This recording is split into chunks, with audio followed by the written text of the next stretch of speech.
good evening, my dear students. You are with Dr. Komal Gaur from your favorite study channel, The Eklavya Education. स्वागत है सब बच्चों का एक बार फिर से हमारे इस बायोलॉजिकल वर्ल्ड में, जहाँ पे हम कक्षा 12वीं पार्ट नंबर 9 पढ़ रहे हैं. बिफोर दैट एकलव्य एजुकेशन शुरू कर चुका है अपना नीट का ड्रॉपर्स बैच. अगर आप 21 नीट के लिए या 2022 नीट के लिए टारगेट कर रहे हैं तो आप फटाफट से एकलव्य एजुकेशन के साथ अपने आप को एनरोल कराइए. उसके लिए डिटेल्स आपके स्क्रीन पे हैं, कॉन्टैक्ट नंबर दिख रहा है, डायरेक्ट आप हमसे बात कर सकते हैं. यहाँ पर आपको मिलेगी 5000 plus live classes as well as their recordings also. Time के साथ साथ सारे टेस्ट सीरीज और स्टडी मटेरियल भी आपको यहीं पे प्रोवाइड कराए जाएंगे. ओके, सो अगर अपने सपनों को करना है साकार, नंबर को जरा कर लो नोट. डिस्क्रिप्शन बॉक्स में जाके भी आपको सारी डिटेल्स मिलेंगी.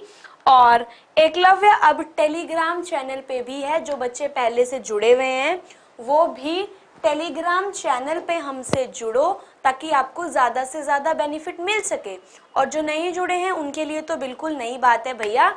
एकलव्य टेलीग्राम चैनल पे हमारे ग्रुप को ज्वाइन करो और वहाँ पे आपको सब कुछ मिलने वाला है. विद दिस कुछ डिजिटल कोर्सेज, एनडीए की तैयारी, जनरल नॉलेज, कुछ भी पढ़ रहे हो भैया एकलव्य पे आना है, यहाँ सब मिलेगा. ठीक है, सब कुछ मिल रहा है, वो भी बहुत किफ़ायती दाम में. अभी चल रहा है 50% डिस्काउंट, तो 50% डिस्काउंट में तुम्हें इतना सब कुछ मिल रहा है, बहुत बड़ी बात है. जल्दी से इसको अवेल करो. गुड इवनिंग आदर्श. ओके, काफ़ी टाइम बाद आज आदर्श हमारे क्लास में आए हैं. Okay, good. अच्छा, हम पढ़ेंगे आज एनिमल ब्रीडिंग. एनिमल हस्बेंड्री पढ़ा दिया था मैंने. गाय की कौन कौन सी नई ब्रीड्स हैं, एग्जॉटिक कौन सी है, इंडियन कौन सी है, ये सब बातें हमने कर ली थी. पोल्ट्री फार्म में भी पढ़ लिया था, बफेलो की ब्रीड्स भी पढ़ ली थी. ठीक है, अब ज़रा आओ कि मैं तुम्हें पढ़ाने, टॉपिक क्या है हमारा, एनिमल ब्रीडिंग.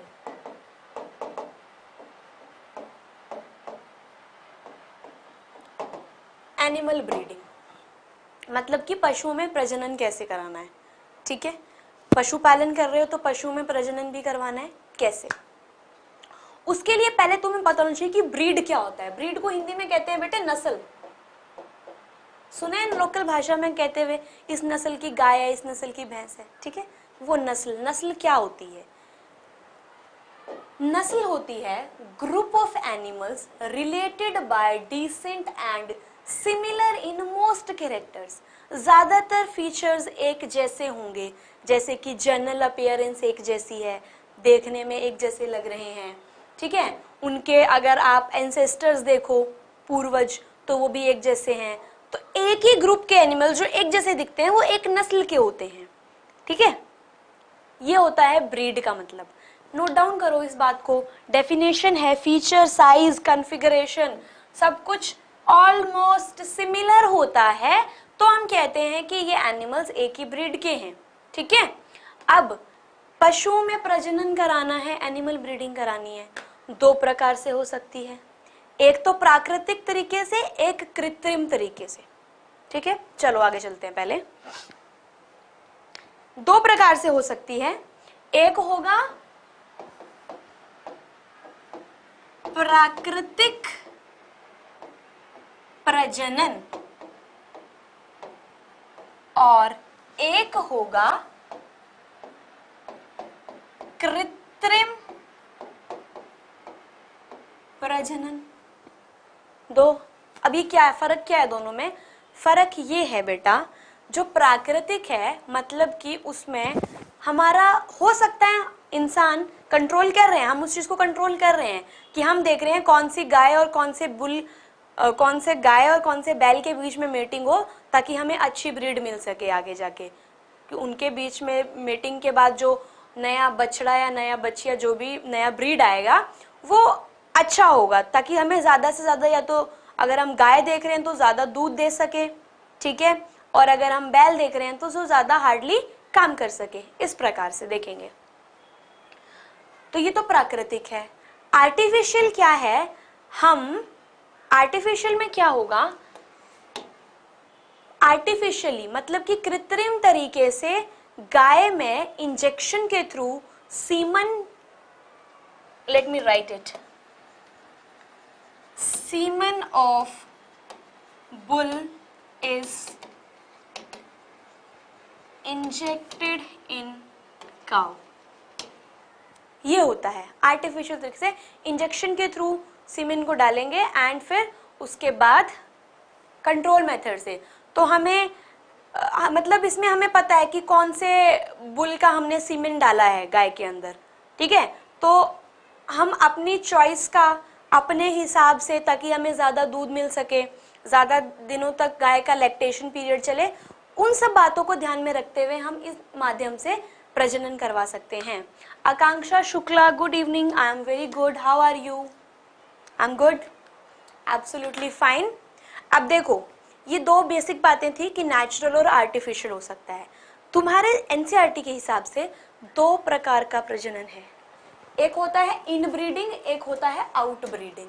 नाम से पता चल रहा है, इन ब्रीडिंग, ब्रीड के अंदर अंदर ही प्रजनन, ठीक है। क्या कहते हो इसको? ये, ठीक है। और ये होगा बहिप्रजनन, बाहर जाके, ब्रीड के बाहर जाके। अब मतलब समझो, breeding between animals of same breed, एक ही नस्ल, साहिवाल गाय का ब्रीडिंग साहिवाल बुल से करा दो, साहिवाल काओ का ब्रीडिंग साहिवाल बुल से करा दो, तो क्या हुआ? एक ही नस्ल में ब्रीडिंग हो रही है, एक ही नस्ल में प्रजनन हो रहा है। तो इसमें हम क्या करते हैं, इसमें हम क्या करते हैं, 4 से 6 पीढ़ी, 4 to 6 जनरेशन तक पहले इनब्रीडिंग करवाते रहते हैं। उसके बाद हम अपने डिजायर्ड फीचर्स उसमें लाने की कोशिश करते हैं। कैसे करेंगे? वही एक ही नस्ल में एक बार कराया, फिर जो आगे बछड़े आए या उनके जो आगे ऑफस्प्रिंग्स आए उनमें दोबारा ब्रीडिंग कराई, उनमें दोबारा कराई, दोबारा कराई। तो ऐसे कर करके एक होमोजाइगोसिटी आ जाएगी, मतलब कि समयुगमता। बोलो, आएगी कि नहीं आएगी? मेंडल का क्रॉस याद करो, प्योर लाइन लिया था मेंडल ने, होमोजाइगस आए थे, वही कंसेप्ट है, ठीक है। तो होमोजाइगोसिटी आ जाएगी इन ब्रीडिंग में। ये बात समझ में आई है, इन ब्रीडिंग क्या होती है। अब बात करते हैं आउट ब्रीडिंग की। आउट ब्रीडिंग क्या होती है? क्रॉसेस बिटवीन डिफरेंट ब्रीड्स, अलग अलग ब्रीड्स के बीच में क्रॉस कराएंगे, या अलग अलग प्रजातियों के बीच में भी क्रॉस हो जाएगा। ये मिटा रही हूं मैं, ठीक है। इसमें अलग अलग नहीं, मुझे सही शब्द होगा विभिन्न, या तो विभिन्न नस्ल या फिर विभिन्न प्रजाति। इसमें तुम आज बड़ी नई चीज दिखने वाले हो, ऐसा भी हो सकता है, ठीक है। डन? इतनी बात समझ में आई? या तो विभिन्न नस्ल या फिर विभिन्न प्रजाति। डन? अब ये बातें हो सकती हैं। अब इसको और डिटेल में डिस्कस करेंगे। अगर बेसिक बात समझ में आ गई है तो मुझे बता दो। इन ब्रीडिंग और आउट ब्रीडिंग का कंसेप्ट बेसिक समझ में आ गया तो मुझे बता दो, मैं आगे चल रही हूं, ठीक है। डन? केमिस्ट्री की क्लास आकांक्षा आप डिस्क्रिप्शन बॉक्स में दिए गए लिंक में से नंबर पे कॉल करके पता कर लो किस टाइम पे आ रही है केमिस्ट्री की क्लास। ओके, बायोलॉजी की इवनिंग में आती है। अगर आप मैथ से हो फिर भी आपको बायोलॉजी पढ़ना है तो आप हमसे जुड़िए। केमिस्ट्री के लिए आपको पता करना पड़ेगा। ओके, इन ब्रीडिंग में होमोजाइगोसिटी आती है, मतलब कि समयुग्मता आती है। ये बात मैंने अभी बताई, ये बात हो गई। ड्रॉबैक क्या है? मैंने ड्रॉबैक की स्पेलिंग लिख दी यार। दिस इज DRAW, BSC के। ड्रॉबैक होता है कि उसका नुकसान क्या है। अगर हम इनब्रीडिंग एक ही नस्ल की गाय में बार बार करवाते जाएंगे ब्रीडिंग, उसी में प्रजनन करा रहे हैं। साहिवाल काऊ, साहिवाल बुल, साहिवाल एक गाय की प्रजाति है पंजाब हरियाणा में मिलने वाली, पिछली क्लास में पढ़ाया मैंने, ठीक है। तो क्या होगा अगर ऐसा ही चलता रहा, तो इनब्रीडिंग डिप्रेशन इस बात पे सवाल बन सकता है। क्या होता है, एक ही नस्ल में जब ब्रीडिंग होती रहती है तो उसकी वजह से इनब्रीडिंग डिप्रेशन आ जाता है। अब ये क्या है, पहले मैं लिख देती हूं फिर बताती हूं। हिंदी में इसको कहेंगे बेटा जी अतप्रजनन अवसाद। मतलब कि 4 से 6 जनरेशन्स के लिए अगर आप ब्रीडिंग कराए जा रहे हो तो छठी जनरेशन के बाद, छठी पीढ़ी के बाद, 7वीं पीढ़ी के बाद जो नस्ल हमें मिलेगी, हो सकता है उसमें दूध देने की जो कैपेसिटी है वो कम हो जाए।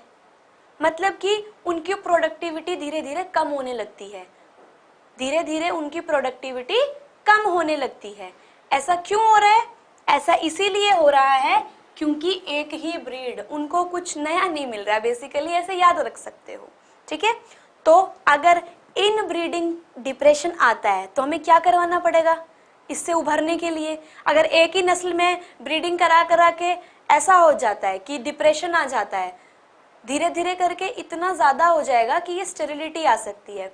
तो इसके लिए क्या करेंगे, इसके लिए आपको आउट ब्रीडिंग करानी पड़ेगी। तो इसका हल क्या है, सॉल्यूशन क्या है इसका? इसका सॉल्यूशन होगा out breeding.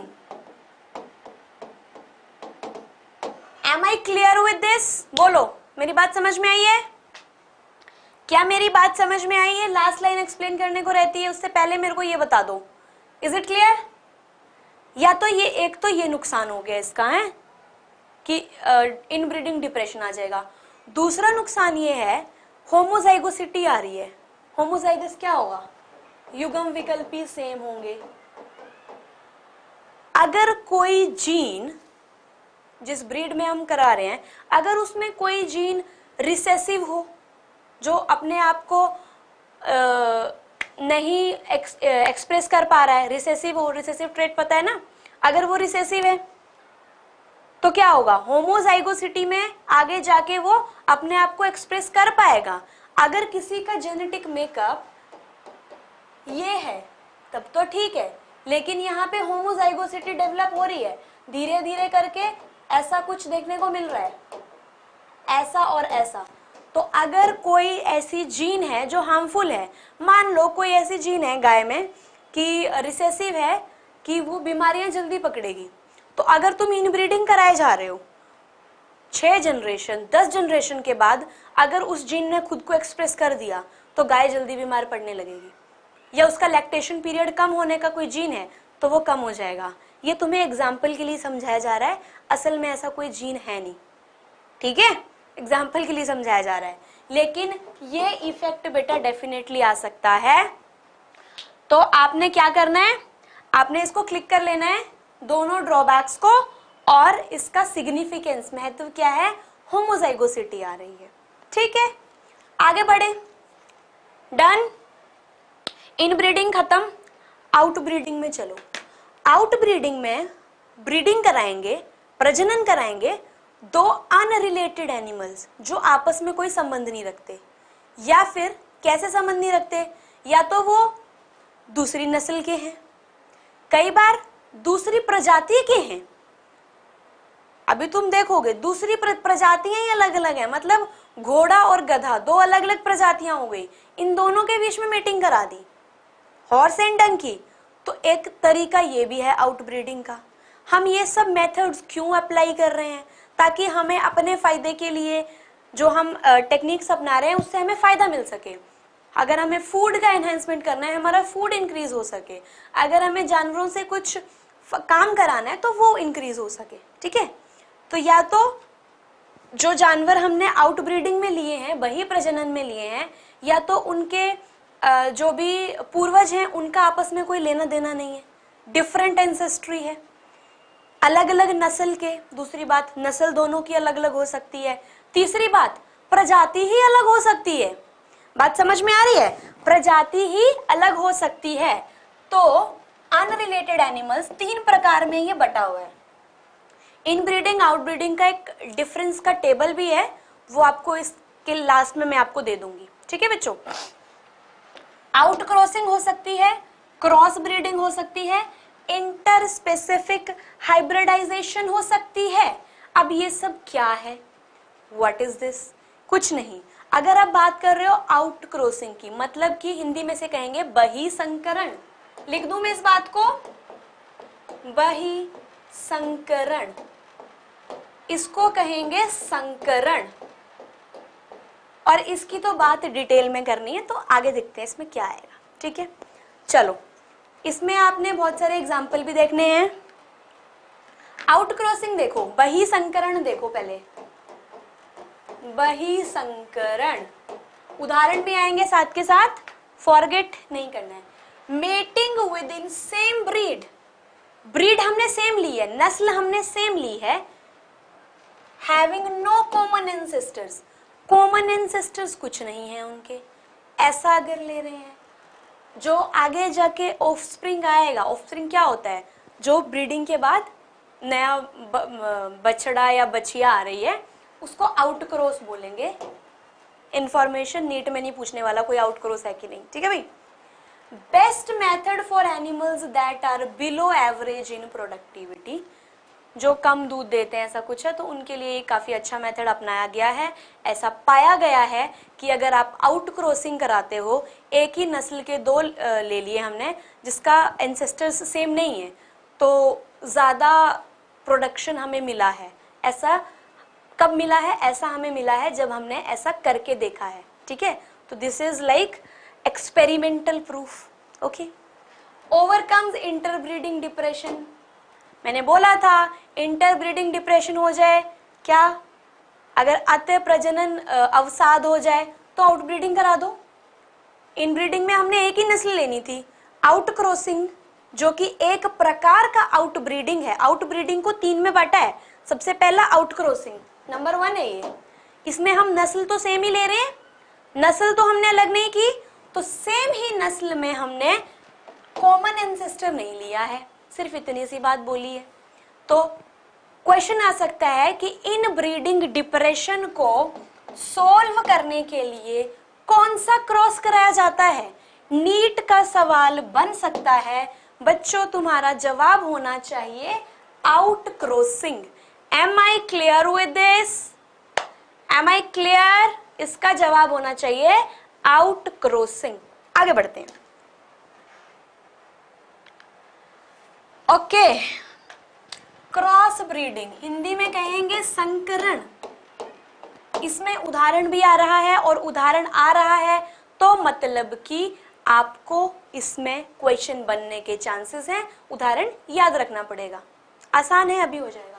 Crossing between 2 animals of different breed, हमने 2 अलग अलग नस्ल ले ली, ठीक है, और हाइब्रिड आएगा, हाइब्रिड आएगा। अब जरा याद करो, हाइब्रिड क्या होता था?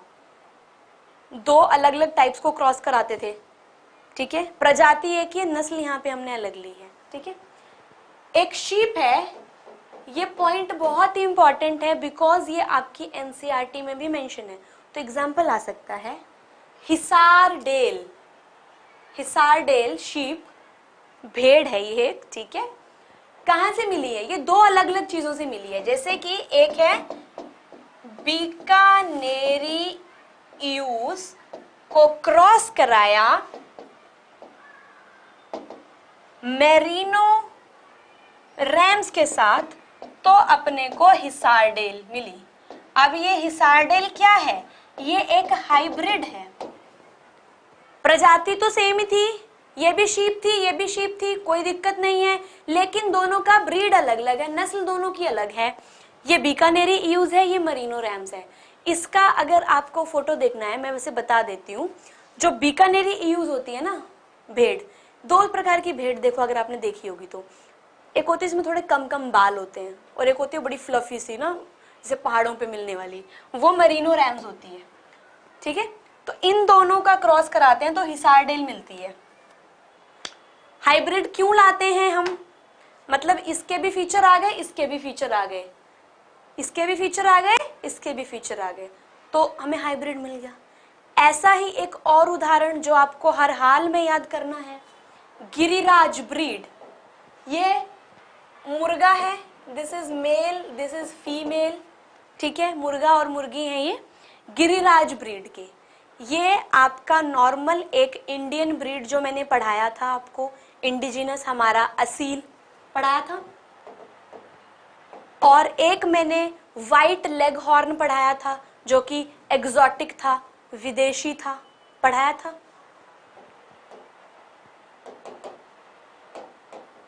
इन दोनों का क्रॉस करा के ये मिला है।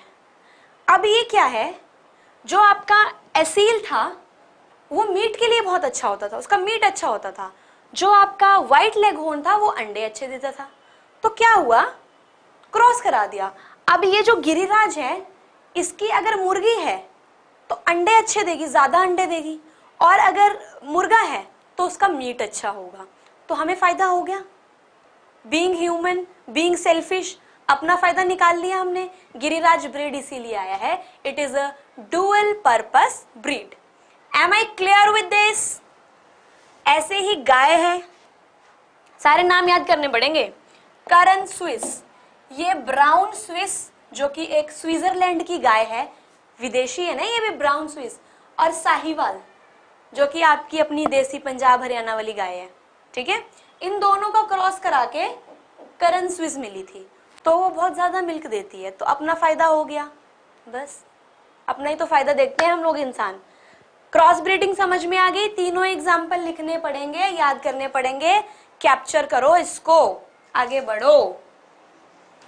अगर ये बात क्लियर हो गई है तो लाइक का बटन दबा दो, मुझे पता चल जाएगा, या मेरी स्क्रीन पे एक यस नो कुछ जवाब दे दो, I will come to know. बोलो, अगर समझ आया है तो वीडियो को लाइक करो।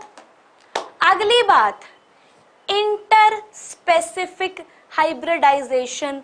फोटो लगी है तुम्हें कुछ नई चीज पढ़ाने के लिए यहाँ पे। ठीक है, इंटर स्पेसिफिक हाइब्रिडाइजेशन, दो अलग प्रजातियों के बीच में मीटिंग, जैसे मैंने एग्जांपल दिया था। ठीक है, दो अलग प्रजातियां ली हमने, एक हमने घोड़ा ले लिया, एक हमने गधा ले लिया। इंटरस्पेसिफिक हाइब्रिडाइजेशन में जो एनिमल बनते हैं बच्चे, वो जनरली स्टेराइल होते हैं। मैंने क्या बोला, वो जनरली स्टेराइल होते हैं। स्टेराइल का मतलब क्या है, वो रिप्रोड्यूस नहीं कर सकते, ये प्रजनन नहीं कर सकते आगे। ठीक है, कैसे? म्यूल और हिनी, ये दो एग्जाम्पल है। क्या है ये? खच्चर, तुम्हारी एनसीईआरटी में बना भी हुआ है खच्चर। वो क्या होता है, वो घोड़े और डंकी, उन दोनों का हाइब्रिड होता है, उन दोनों का हाइब्रिड है। वो क्या है देखो, ये दो बातें हैं, फंडा समझ लेना। फंडा क्या है, बहुत आसान। ये ऊपर वाला एरो जो है, ऑब्वियस सी बात है, तुम्हें सिंबल से समझ में आ रहा होगा। ये मेल है, ये फीमेल है। मेल को ऐसे रिप्रेजेंट करते हैं ना, और फीमेल को ऐसे। अगर मेल डंकी है, मैं ब्लू से लिखती हूँ मेल को, डंकी मेल है और डंकी फीमेल है, डंकी फीमेल है, तो अगर इन दोनों का क्रॉस करवाते हैं तो भैया गधा गधा आगे गधा ही तो पैदा होगा, जाहिर सी बात है।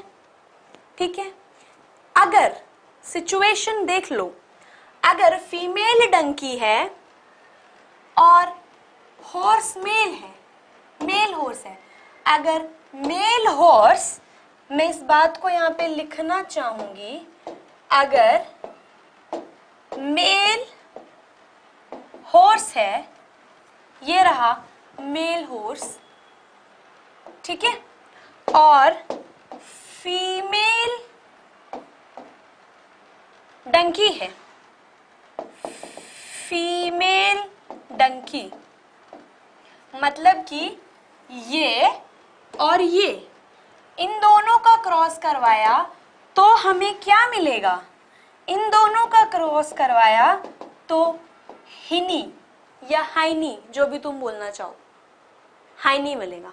ठीक है, अगर इससे उल्टा हो जाए, मेल हॉर्स फीमेल डंकी तो हाइनी, और अगर इसका उल्टा कर दें तो उल्टा क्या? फीमेल हॉर्स क्रॉस करोगे मेल डंकी से, मेल डंकी से, तो तुमको म्यूल मिल जाएगा, खच्चर। Done. This is inter specific hybridization. ऐसे एनिमल्स क्यों बनाए जाते हैं? इनको ड्रॉट एनिमल्स कहते हैं, जो बेसिकली ज्यादा भारी काम कर सकते हैं। खच्चर को क्यों इस्तेमाल करते हैं? बोझा ढोने के लिए। ठीक है, so they are drought animals.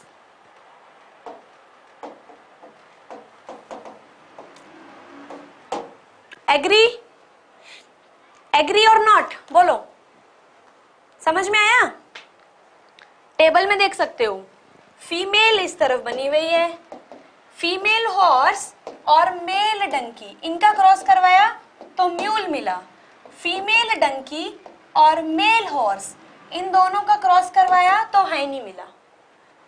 Done? यहां तक बात क्लियर है मेरी? बोलो, am I clear with this? Done. So एक इंपॉर्टेंट बात आती है, बहुत ही इंपॉर्टेंट बात आती है, MOET, MOET, multiple ovulation embryo transfer. Word से समझ जाओ, मल्टीपल ओव्यूलेशन मतलब ज्यादा ओव्यूलेशन होगा, ज्यादा अंडे प्रोड्यूस होंगे, और फिर हम एम्ब्रियो को ट्रांसफर कर रहे हैं। ठीक है, भ्रूण का ट्रांसफर भी कर रहे हैं, एक जगह से दूसरी जगह ले जा रहे हैं उसको। क्या होगा ये प्रोसेस में? क्या होता है ये प्रोसेस में? होता है, काऊ ली जाएगी एक गाय, एडमिनिस्ट्रेटेड विद FSH। अब ये FSH क्या होता है? यहां लिख रही हूं मैं, FSH होता है फॉलिक्यूलर स्टिमुलेटिंग हार्मोन। रिप्रोडक्शन वाले लेसन में पढ़ा था हमने, फॉलिकल स्टिमुलेटिंग हार्मोन। ये क्या करेगा? ये ज्यादा ओव्यूलेशन कराएगा, ज्यादा अंडे बनेंगे। ठीक है, ज्यादा अंडे बनेंगे तो उसको बोलेंगे सुपर ओव्यूलेशन। ठीक है, मतलब एक साइकिल में, एक मेंस्ट्रुअल साइकिल में 6 से 8 अंडे बनेंगे गाय के अंदर। हमने गाय को इंजेक्शन लगा दिया FSH का, तो क्या होगा? ज्यादा फॉलिकल्स मैच्योर करेंगी, तो एक साइकिल में 6 से 8 अंडे बनेंगे। अब क्या करेंगे? इन अंडों को या तो गाय को बुल के साथ मेट करा देंगे, बैल के साथ उसकी मेटिंग करा देंगे। मेटिंग हो गई, फर्टिलाइजेशन हो जाएगा। या तो हम ये कर सकते हैं, या फिर अगर बुल्स के साथ मेटिंग नहीं करानी ओपनली हमने, तो हम उसको आर्टिफिशियल इंसेमिनेशन करा सकते हैं, AI, आर्टिफिशियल इंसेमिनेशन करा सकते हैं। मतलब कि गाय जिसने 6 से 8 अंडे पर साइकिल बनाने हैं, जिसमें सुपर ओव्यूलेशन हो गया है, उसमें हम बुल का सीमेन इंजेक्ट कर देंगे डायरेक्टली। अल्टीमेटली दोनों से क्या होगा? चाहे मेटिंग कराओ चाहे इंसेमिनेशन कराओ, होना क्या है? फर्टिलाइजेशन हो जाएगी, जाइगोट बन जाएगा। जब जाइगोट डेवलप होगा, भ्रूण बनेगा, उसके बाद नॉर्मल यही होता है।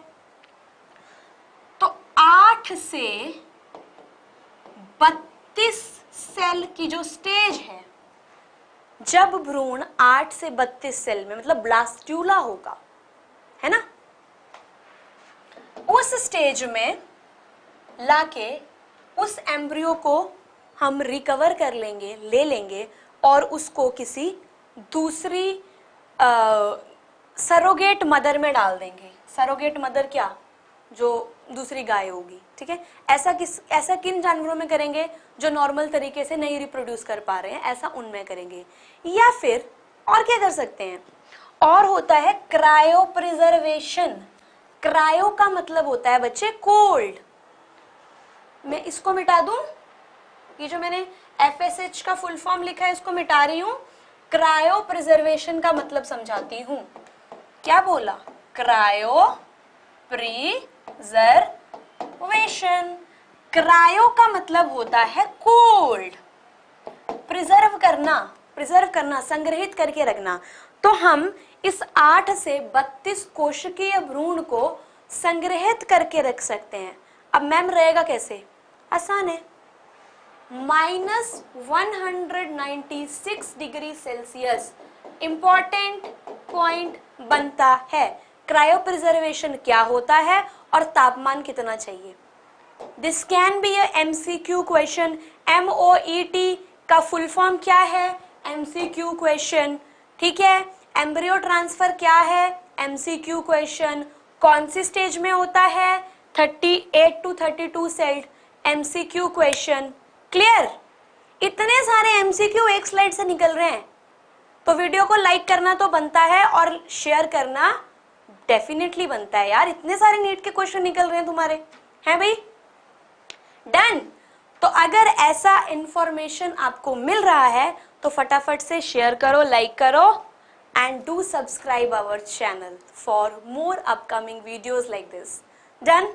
क्रायो प्रिजर्वेशन की डेफिनेशन अगर किसी बच्चे को चाहिए है तो तुम्हें बता दूं, क्रायो प्रिजर्वेशन मतलब कि -196 डिग्री सेल्सियस पे तुम उस 8 to 32 सेल्ड एम्ब्रियो को 10 सालों तक रख सकते हो। 10 सालों तक यू कैन प्रिजर्व इट। और फिर फ्यूचर में 10 साल बाद, 8 साल बाद तुम्हें ज्यादा और प्रोडक्शन कराना है तो तुम कोई सरोगेट मदर ढूंढोगे और उसको उसमें ट्रांसफर करा दोगे। इजी।